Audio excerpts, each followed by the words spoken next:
नमस्कार दोस्तों, मैं हूं आलोक। स्वागत है आप सभी का आप सभी के अपने ही यूट्यूब चैनल आलोक्स ब्लॉग पर। दोस्तों, आज की इस वीडियो में मैं आप लोगों के साथ इस खूबसूरत से फ्लावरिंग प्लांट अडेनियम या डेजर्ट रोज के बारे में बात करने वाला हूं।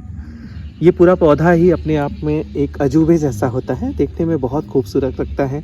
नीचे मोटी सी कोडेक्स, ऊपर आते समय ये स्टेम्स और फिर ऊपर आकर इन प्यारी प्यारी ब्रांचेस में जो है ढेर सारे गुच्छों में खिले फूल, ये इस पौधे की खूबसूरती को बढ़ाते हैं। वैसे तो माना जाए तो ये पौधा एक रेगिस्तानी पौधा है, ज़्यादातर इसे रेगिस्तान वगैरह में उगाया जाता है, मतलब रेगिस्तानी या मरुस्थलीय क्षेत्रों में उगाया जाता है। लेकिन आजकल ये गमलों में खूब उगाया जा रहा है और लोगों का सबसे फेवरेट प्लांट बना हुआ है। देखा जाए तो समय के अनुसार जैसे जैसे नए नए फ्लावरिंग प्लांट्स के बारे में लोगों को जानकारियाँ होती हैं, उस हिसाब से लोग अपडेट होते रहते हैं।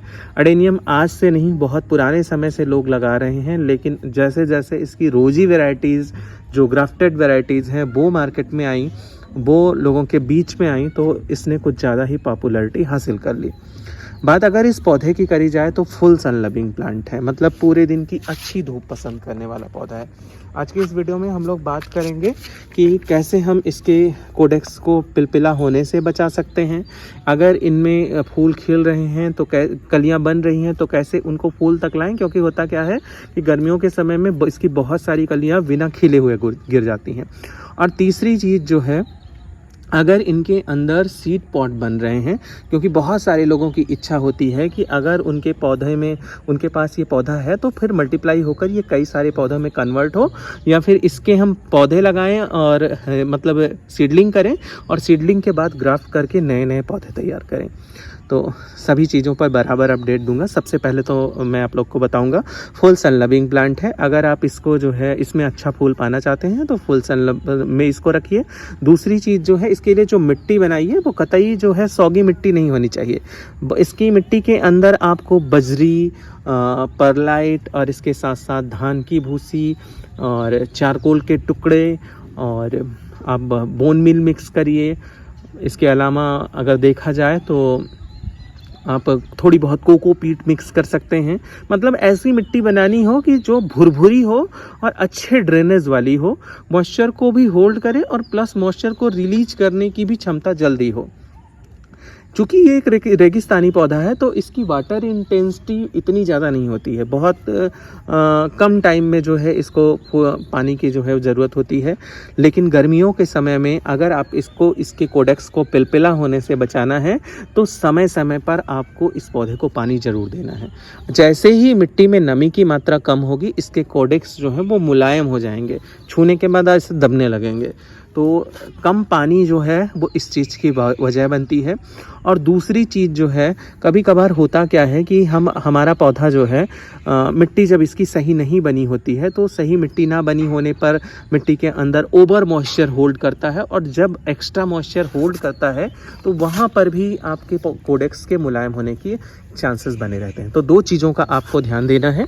अच्छी ड्रेनेज वाली मिट्टी है तो उसमें मॉइस्चर बना के रखिए, और अगर आपकी मिट्टी लंबे लंबे समय तक मॉइस्चर को होल्ड कर रही है तो फिर पानी आप 1-2 दिन छोड़ के भी दे सकते हैं।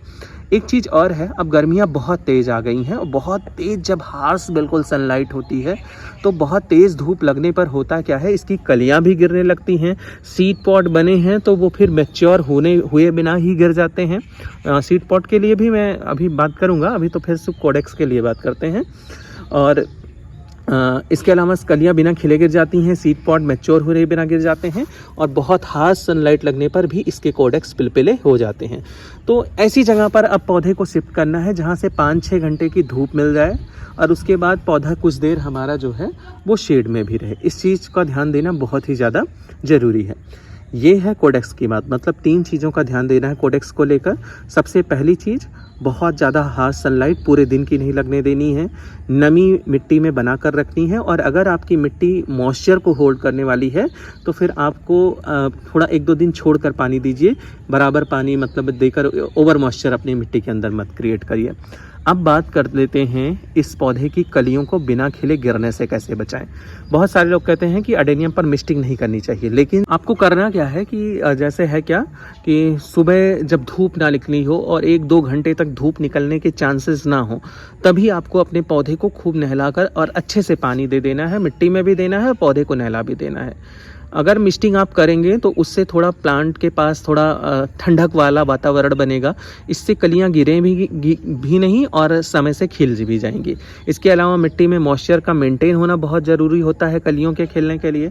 समय समय पर इसके लिक्विड फर्टिलाइजर, क्योंकि गर्मी का समय है, बहुत ज़्यादा आप जैसे अगर बोन मील दे देते हैं, पोटास दे देते हैं या फिर फास्फोरस दे देते हैं तो वहाँ पर दिक्कत होगी। लेकिन है क्या कि आप लिक्विड फर्टिलाइज़र इसको दे सकते हैं, और वो भी लिक्विड फर्टिलाइज़र जैसे सीवीड का लिक्विड फर्टिलाइज़र मैं आप लोगों को दिखाता हूँ।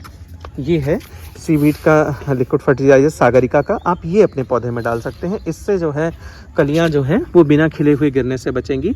यानी कलियां गिरने से बचाने के लिए आपको करना क्या है, सबसे पहले तो आपको मॉइस्चर मेंटेन करके रखना है। दूसरी चीज़ आपको थोड़ी बहुत मिस्टिंग सुबह के टाइम कर लेनी है, और इसके अलावा लिक्विड फर्टिलाइज़र भी समय समय पर देना है। ये 3 चीज़ कलियों को गिरने से बचाने के लिए करना है। अब बात करते हैं कि सीड पॉड जो हमारा है उसको कैसे एक हेल्दी सीड पॉड ग्रो कर सकते हैं, और किस तरीके से आप अपने पौधे को के अंदर जो सीड्स बन रहे हैं उनसे एक मैच्योर सीड लेकर अच्छे से अपने आगे की जनरेशन को आगे बढ़ा सकते हैं, अपने अडेनियम की जनरेशन को। तो सबसे पहला मैं आप लोग को बता दूं, जो रिक्वायरमेंट्स मैंने कलियों के गिरने के लिए जो है बताई, जो रिक्वायरमेंट मैंने कोडेक्स के पिलपिले होने से बचाने के लिए बताई, लगभग वही रिक्वायरमेंट्स आपकी इन जो है सीड पॉट्स की भी है। आपको सीड पॉट को मैच्योर करने के लिए ज़्यादा सीड पॉट, एक देखिए एक ही प्लांट के अंदर आप ज़्यादा सीड पॉट बनाने के लिए छोड़ देंगे तो सारा एनर्जी प्लांट अपना इन सीड पॉट के अंदर सीड्स बनाने में लगा देगा और कलियां नहीं बनाएगा। देखिए ये मेरा जो है ये एक रोजी वैरायटी का अडेनियम है, ये इसमें मैरून कलर के फ्लावर खिलते हैं और इसमें एक बहुत ही प्यारा सा सीड पॉट बन चुका है। और मैं सोच रहा हूँ कि ऐसे ही करके अगर इस वाले के अंदर बन जाता है, और देसी वाले में भी बन रहा है, यह देखिए यहाँ पर ये। तो अब करना क्या है, मॉइस्चर को कंटिन्यूअसली मेंटेन करके रखना है। साथ ही साथ बहुत हार्श सनलाइट नहीं लगने देनी है पौधे को, मतलब ऐसी जगह पर पौधे को रखना है जहाँ पर इसको धूप तो मिले लेकिन पूरे दिन की वो बिल्कुल तेज वाली धूप ना मिले।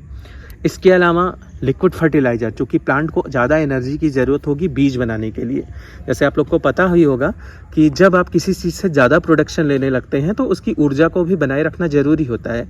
तो इसके लिए आपको लिक्विड फर्टिलाइज़र भी समय समय पर डालना होगा, और हर 1 से 1.5 महीने तक, जब तक सीड पॉट आपका कंप्लीट ना हो जाए, आपको थोड़ा थोड़ा करके इसके अंदर आपका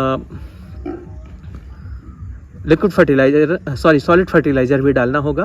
फंगीसाइड की बात करी जाए, आप मिट्टी में इसके फंगीसाइड का जो है वो मिला सकते हैं, और कोशिश ये कीजिए हल्दी या ट्राइकोडर्मा का इस्तेमाल कीजिए। मैं केमिकल फंगीसाइड का इस्तेमाल करने को बिल्कुल भी नहीं कहूँगा। और ये है आपका बढ़िया हेल्दी सीड पॉट। अगर आप इन चीज़ों का ध्यान रखेंगे तो आपके हेल्दी एडेनियम में हेल्दी सीड पॉट भी बनेंगे।